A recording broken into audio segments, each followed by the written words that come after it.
Hey everyone, it's Ben Hardy here, and in today's we'll be comparing the new Nissan Armada to the Chevy Tahoe to see if Nissan beat Chevy at their own game. Before we get in this video, I want to give a huge shout out and thank you to the Jerry Signer Chevy here in Salt Lake, and then Ken Garf Nissan also here in Salt Lake for some time with both the vehicles.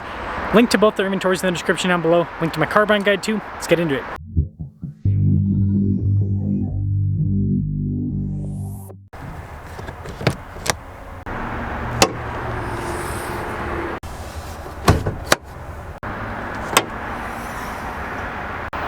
Powering the Tahoe is a 5.3 liter V8 that goes through a 10-speed, fuel economy is 15 around 10, 19 on the highway, with power outputs being 355 horsepower and then 383 pound-feet of torque. You can also get a 6.2 V8 and a 3-liter diesel. Powering the Nissan is a twin-turbo 3.5 liter V6 that goes through a 9-speed. Fuel economy is 15 around town, 18 on the highway, so a little bit less fuel economy. 425 horsepower, 516 pound-feet of torque.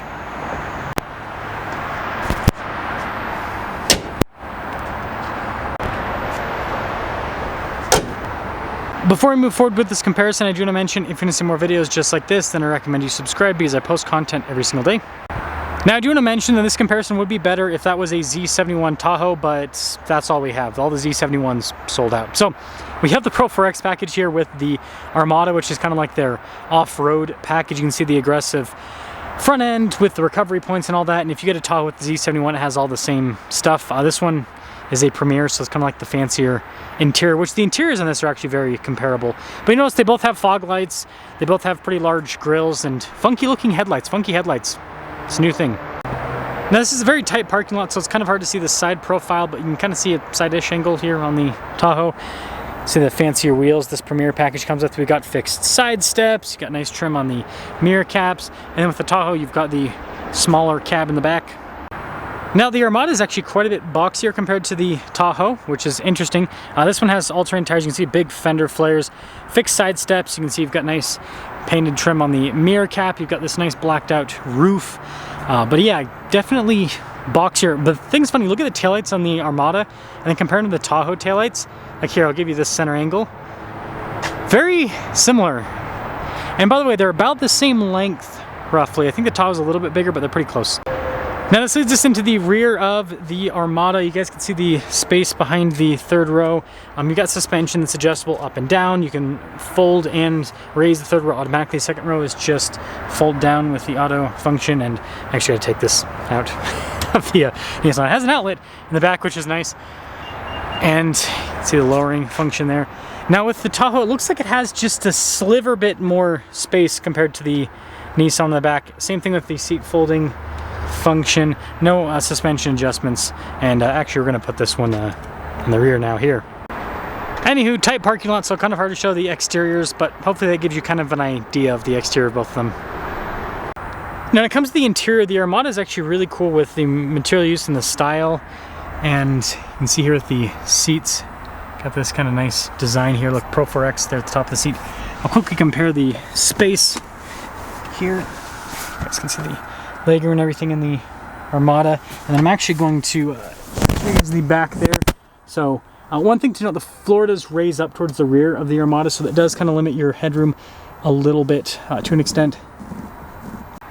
But you do get your own climate zone here in the rear, and with the Armada you got these USB ports and everything, and then this new sound system is very solid, and you do sit a little bit higher, so headroom's not bad, but you do sit higher in the Armada.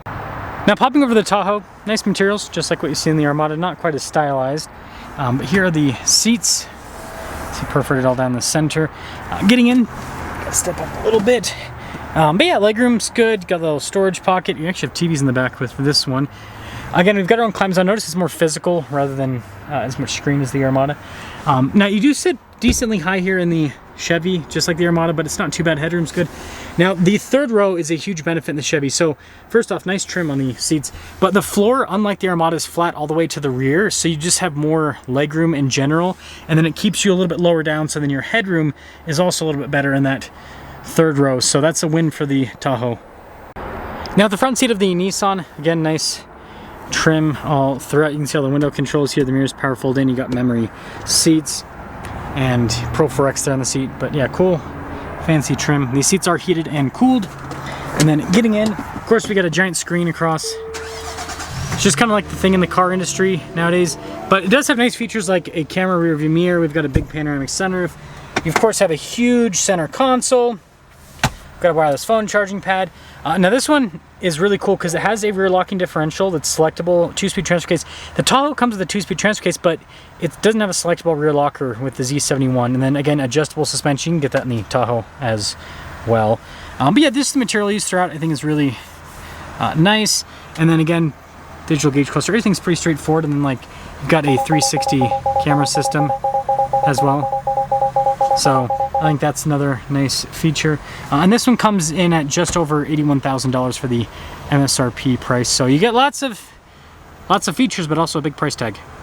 Now this leads us to the Tahoe. Again, nice trim throughout. You got memory seats, automatic windows, mirrors, power fold in, fancier seats. I will say these seats aren't quite as comfortable as the Nissan seats.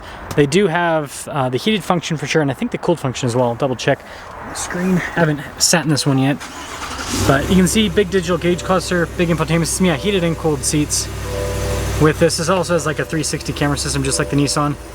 I do like the Nissan's view though. The view's bigger. Camera rear view mirror, panoramic center. So features are pretty much the same. Wireless phone charging pad. It's got a big center console.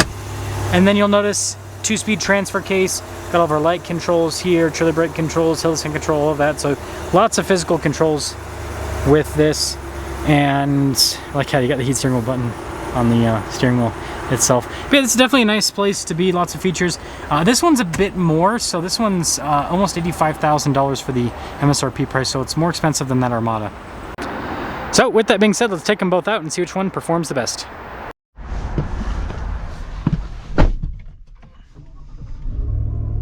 Well, let's set off in this big bad boy Tahoe, see how it performs.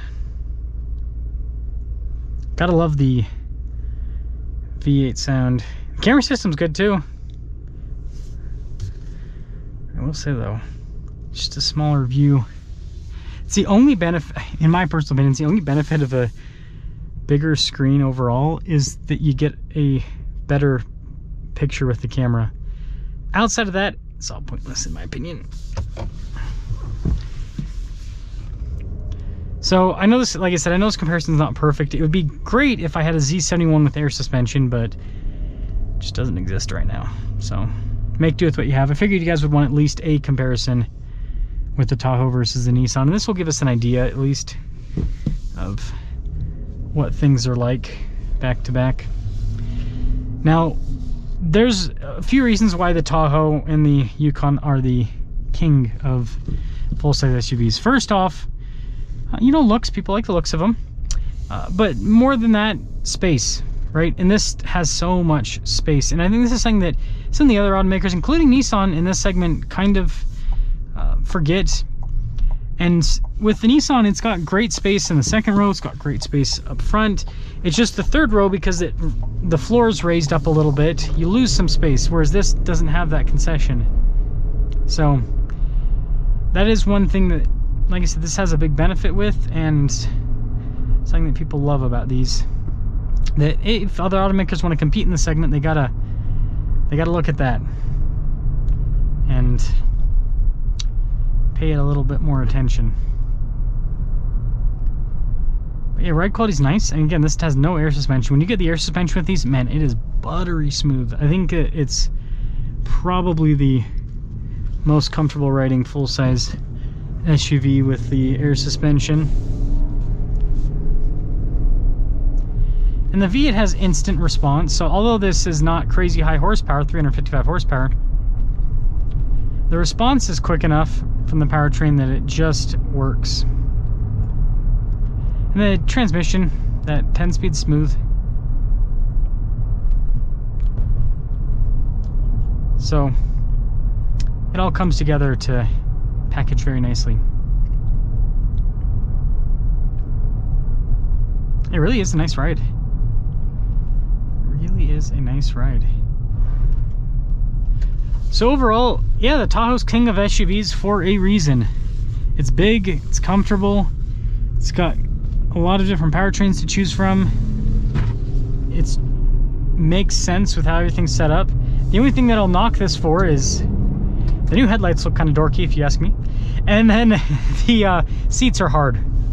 They're not uncomfortable, but they are pretty firm. So some of you might not care, some of you might be a big deal, but let's pop in the Nissan. Let's set off in the Armada. What I'll say right off the bat, because this is full-time four-wheel drive, it does instantly kind of feel a little bit different with that. Now the Tahoe obviously has four-wheel drive auto, so you can have it be the same as this. The other thing is this feels smaller. The Tahoe kind of has this big open, and I think it's just because of how the styling is in here too, potentially. But the Tahoe has this like big open feel. This has, again, like I said, the first and second row feel like they have pretty much just as much space, but this just feels kind of like smaller and lighter. The difference, I always try to think of good comparisons for those of you that haven't had a chance to drive. It kind of feels like the difference between driving a Toyota Land Cruiser, Lexus LX, and then driving a Tahoe. Like this feels kind of more similar in size to, even though it's bigger than a Lexus LX or a Toyota Land Cruiser, it kind of feels more like that, if that makes sense. So just kind of an interesting thing that I've noticed about this Armada. So if you kind of want more like a smaller kind of, again, it's a big heavy SUV, but you want kind of like a smaller, more lightweight, nimble feel, and the Nissan provides that. Seats are definitely more comfortable. Like there is no two ways about that. Much better. They just hug you better. They're just more comfortable in general. And I actually like this interior more. I think Nissan actually does a really good job with their interiors. It just doesn't feel like, it feels kind of like rugged and everything. It doesn't feel so as synthetic as what you have with the Tahoe. And the engine, surprisingly, is not obnoxious at all. It's got great low-end power, and it's not quite as responsive as the V8, obviously, but it's solid, I would say. I think something else that makes the Nissan feel kind of more closed-in is the center console design compared to the Tahoe's. The Tahoe, I feel like, dropped down a little bit. This has storage underneath. I'm just trying to think of all the little things that I'm noticing here. Yeah, I mean, it's got so much low-end torque that even though it doesn't have that instant V8 response, it still is really nice. Yeah, you can just kind of ride on the torque. It's great. So which one's better? I've had a lot of people tell me that they want me to be more decisive with my reviews. So I'll do my best to do that. But I always see benefits in different cars. Like I go, this car makes more sense in this situation, this one makes more sense. So the Tahoe objectively has a better back area with the third row and with the cargo area. This, I would say, drives, I prefer the drive of this. The Tahoe just, it feels like bigger, a little bit more cumbersome to drive. It's not bad, but it's noticeable enough that it's kind of like a negative. I definitely like the materials in this a bit more. I think the camera system's better in this as well. Just the pop on. There we go. Yeah, just the view. It's big. I know. I like it. Just seems a little bit crisper. And pricing, this is more reasonably priced than the Tahoe, slightly, for similar features. I mean, it does have the TVs in the back. You take those out and they're almost the same price. So it's not like that big of a difference, but this also has adjustable suspension at this price point. The Tahoe didn't. At a higher price point, man. So, I mean, here's as decisive as I can be. If you're looking for pure space and people movability, the Tahoe wins. If you're looking, if you're okay with the third row on this, you're okay with the third row being set up a little bit higher, okay with a little bit less cargo space in the behind the third row, then I think this drives a little bit better. I think that, and this is air suspension and non-air suspension. If you compare this to an air suspension Tahoe, I think an air suspension Tahoe rides just a little bit better than this. It's not that much better, but it is a little bit better. But yeah, as things sit, I don't know, I just think I kind of enjoy driving this a little bit more than the Tahoe. It just feels a little bit more comfortable. And it feels cozier in here. That's a good way to put it. Let me know your thoughts.